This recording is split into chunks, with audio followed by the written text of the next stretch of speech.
Hello friends, welcome to our class YouTube channel.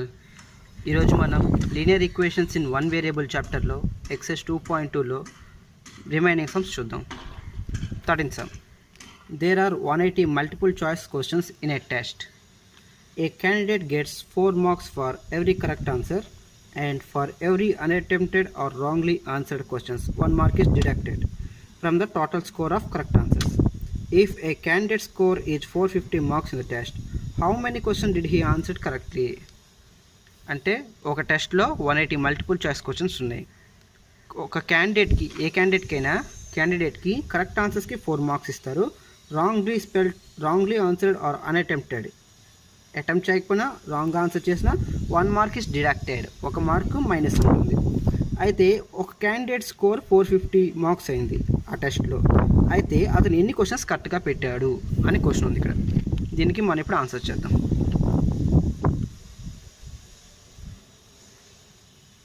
So number of questions 180. Number of questions 180. అయితే 180 క్వశ్చన్స్కి marks awarded for correct answers.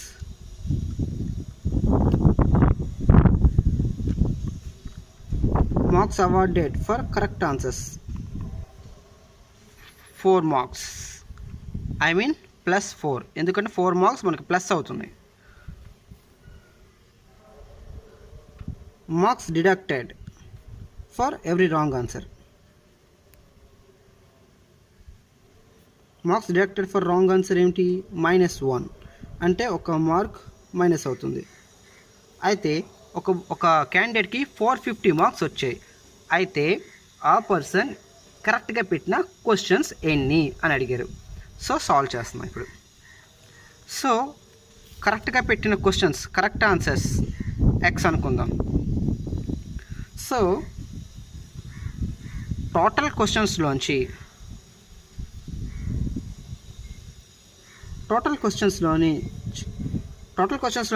Correct ఆన్సర్స్ని minus చేస్తే మిగిలినవన్నీ కూడా wrong ఆన్సర్సే కదా.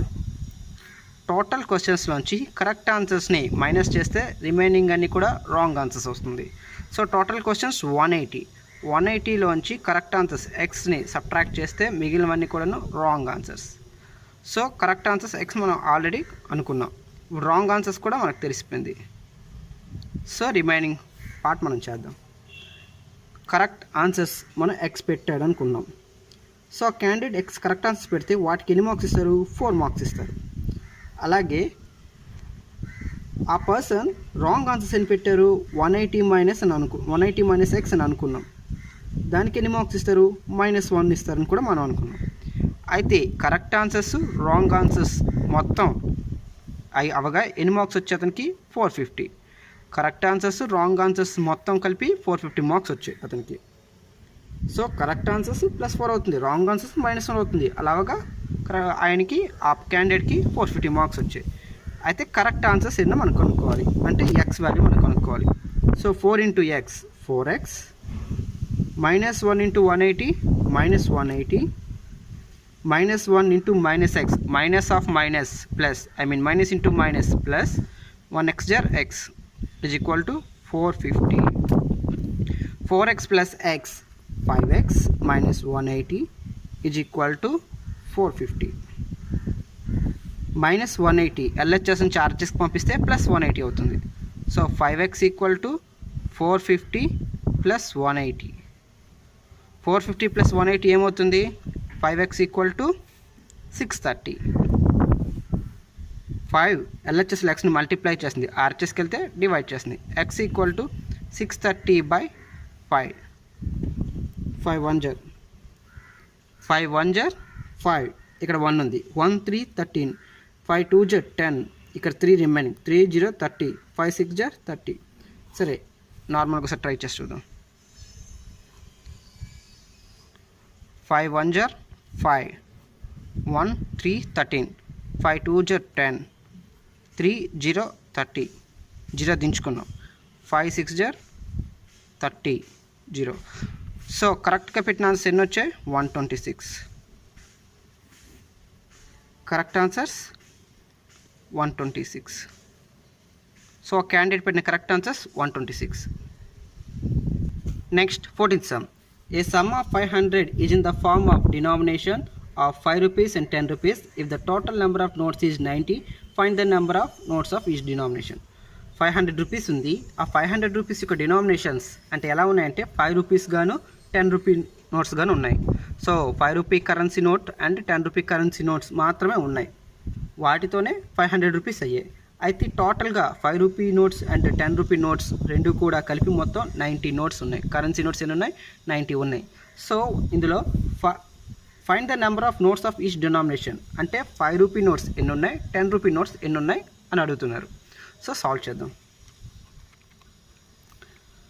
సో నేను అనుకుంటున్నాను 5 రూపీ నోట్స్ ఎక్స్ ఉన్నాయని అనుకుంటున్నాను.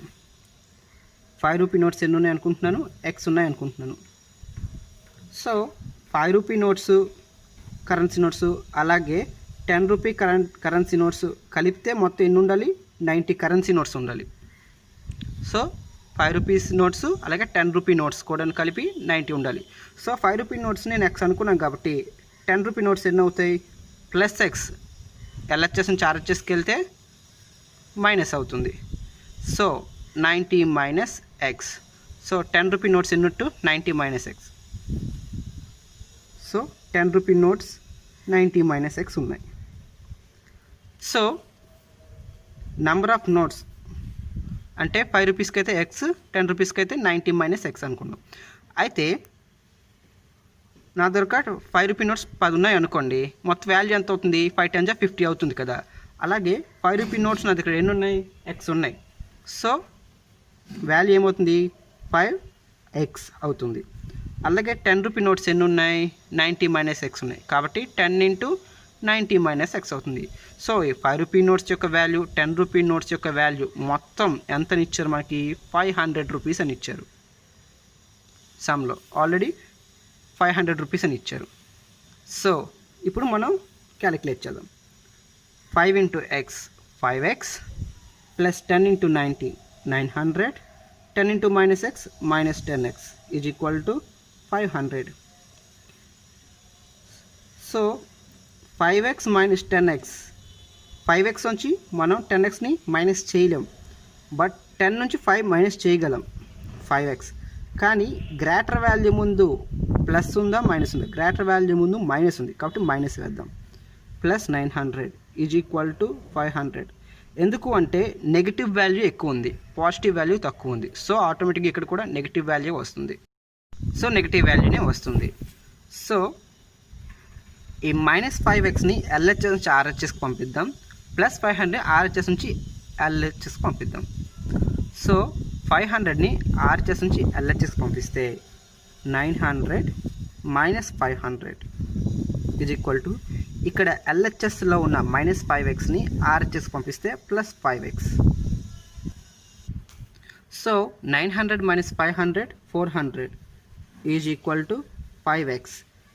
5xని మల్టిప్లై చేస్తుంది, ఎల్హెచ్ఎస్కి వెళ్తే డివైడ్ చేస్తుంది. x equal to 400/5. 5 1 జర్ 5 8 జర్ 40 0. x equal to 80. 5 1 జర్ 5, 5 8 జర్ 40, 0కి 0. So x equal to 80. సరే ఏంటివి? 5 రూపీ నోట్స్. 5 రూపీ నోట్స్ ఎంత వచ్చాయి? ఎక్స్ అంటే 5 రూపీ నోట్స్ ఎన్ని వచ్చాయి? 80 ఉన్నట్టు. నెక్స్ట్ 10 రూపీ నోట్స్ చూద్దాం.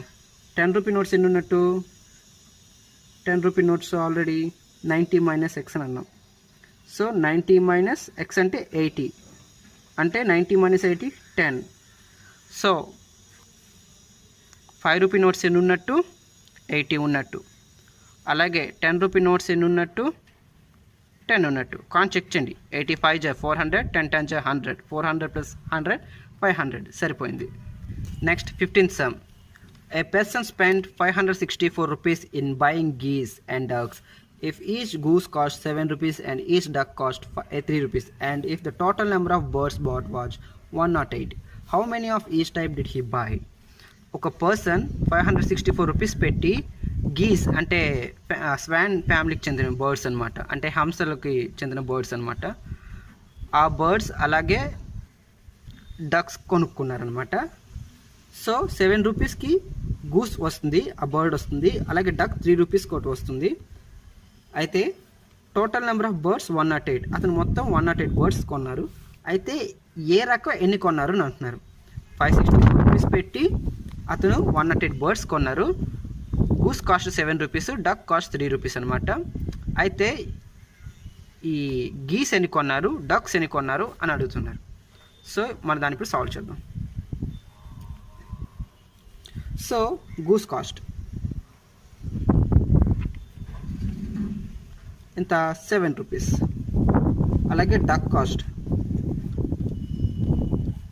3 రూపీస్.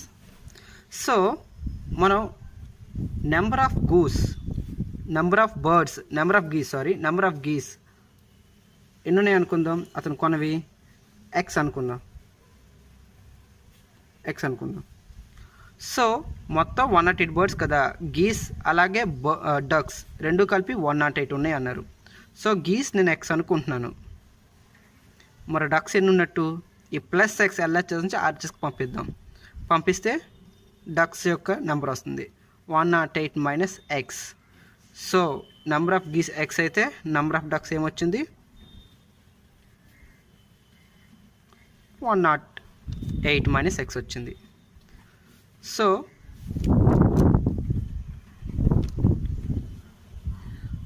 ఇప్పుడు కాస్ట్ చూద్దాం. మొత్తం ఎక్స్ గీస్ ఉన్నాయి. ఒక్కొక్క గూస్ యొక్క కాస్ట్ 7 రూపీస్. అలాగే మొత్తం నెంబర్ ఆఫ్ డక్స్ ఎన్ని, 108 మైనస్ ఎక్స్. ఒక్కొక్క డక్ యొక్క కాస్ట్ 3 రూపీస్. సో ఈ goose total number of goose మొత్తం అన్ని గూస్ కొనడానికి అయిన కాస్ట్, అలాగే అన్ని డక్స్ కొనడానికి అయిన కాస్ట్ యొక్క టోటల్ అంతా అయింది ఆయనకి 564 రూపీస్ అయిందంట. సో ఇప్పుడు ఏ బర్డ్ ఎన్ని ఉన్నాయి అని అడుగుతున్నారు. గీస్ ఎన్ని ఉన్నాయి, అలాగే డక్స్ ఎన్ని ఉన్నాయి అని అడుగుతున్నారు. So 7 into X 7x plus 3 into 108 324 plus into minus 3 into X 3x is equal to 564. 7 into X 7x plus into plus 3 into 108 324 plus into minus 3 into X 3x is equal to 564. 7x minus 3x 4x plus 324 is equal to 564 plus 324 LHS నుంచి RHS పంపిస్తే minus 324 అవుతుంది. So 4x equal to 564 minus 324. So 4x equal to 564 నుంచి 324 subtract చేస్తే 240. ఎల్హెచ్ఎస్లో 4x ఉంది, ఆర్హెచ్ఎస్లో 240 ఉంది. ఎక్స్ని ఎల్హెచ్ఎస్లో 4 multiply చేస్తుంది, ఆర్హెచ్ఎస్కి పంపిస్తే divide చేస్తుంది. So x equal to 240/4. 4 1 జా 4, 4 6 జా 24, 0. So x equal to 60. So number of geese 60. Geese మొత్తం 60 ఉన్నాయన్నమాట. ఇప్పుడు మనం డక్స్ కనుక్కోవాలి. Number of ducks, number of geese is equal to 60. So మరి డక్స్ మరి నెంబర్ ఆఫ్ డక్స్ ఎన్ని, 108 మైనస్ ఎక్స్ అంటే 108 మైనస్ 60 అంటే ఎంత, 108 మైనస్ 60 ఎంత, 48. So number of ducks 48. Next 16th sum. The perimeter of a school volleyball court is 177 feet and the length is twice the width.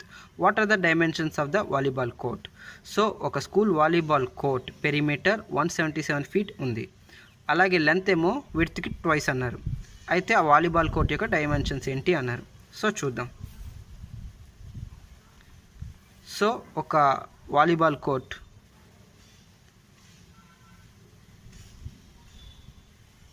ఎలా ఉంటుంది, rectangle షేప్లో ఉంటుంది. So దాని యొక్క పెరిమీటర్, వాలీబాల్ కోర్ట్ యొక్క పెరిమీటర్ ఏమి ఇచ్చారు, 177 feet అన్నారు.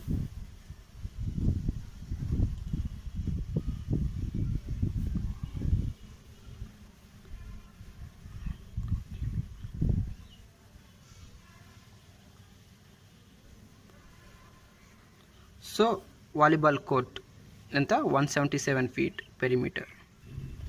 సో లెంత్ ఏమన్నారు, ట్వైస్ ద విడ్త్కి 2 times చేస్తే లెంత్ ఉంటుంది అన్నారు. ఓకే, సో విడ్త్ ఏంటి, width is nothing but breadth. So perimeter of rectangle formula, perimeter of rectangle formula 2 × L + B.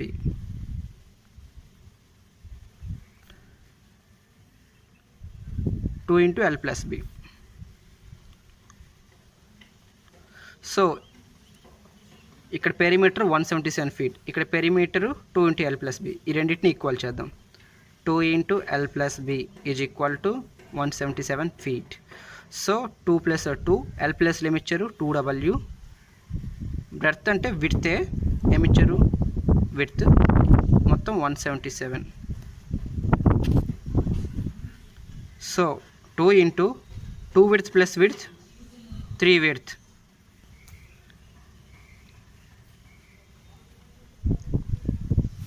So multiply చేస్తే 2 × 3W = 6W, అంటే 6 width ఈజ్ ఈక్వల్ టు 177. ఇక్కడ 6 multiply చేస్తుంది, అలా చేస్తుంది, RHSకి వెళ్తే డివైడ్ చేస్తుంది. W = 177/6. సో డివైడ్ చేస్తే 6 × 1 = 6, 6 × 2 = 12, ఇంకా 5 ఉంది, 5 × 7 = 57, 6 × 9 = 54, ఇంకా 3 రిమైనింగ్ ఉంది. పాయింట్ పెడితే 0 అంటే 30, 6 × 5 = 30. సో మళ్ళీ ఒకసారి ట్రై చేద్దాం.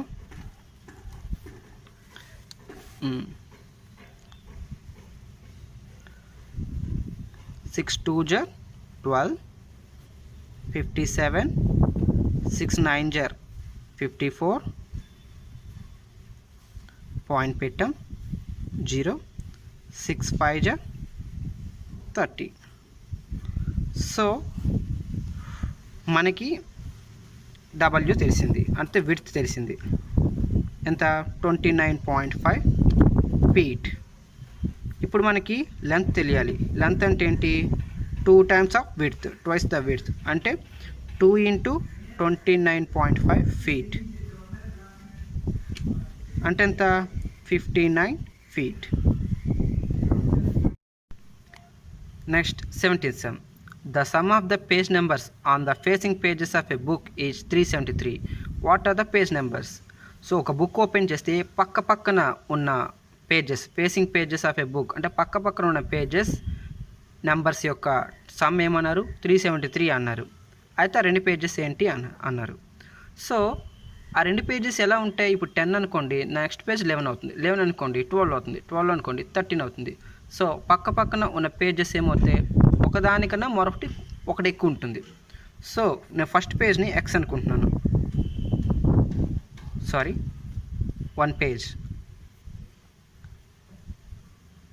ఏమనుకుంటున్నాను, X అనుకుంటున్నాను, సింపుల్గా పోనీ number of 1 page X. So second page ఏమవుతుంది, number of another page X + 1 అవుతుంది అనమాట.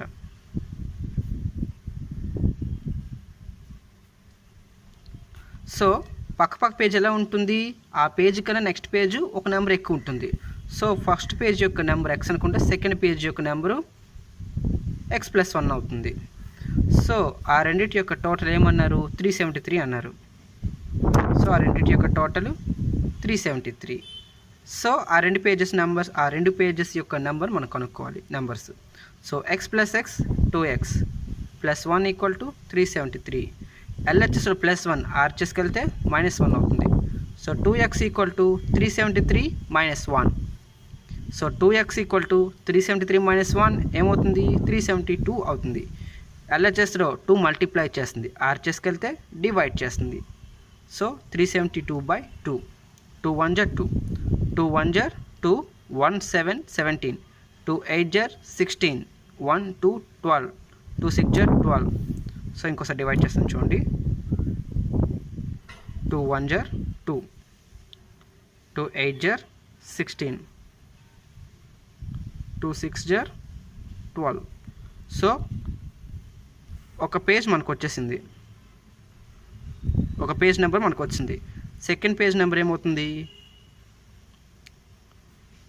దానికి +1 యాడ్ అవుతుంది. అంటే ఫస్ట్ పేజ్ నెంబర్ 186 అయితే సెకండ్ పేజ్ నెంబర్ 187 అవుతుంది అన్నమాట.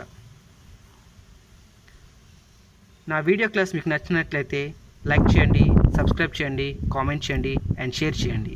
Thank you.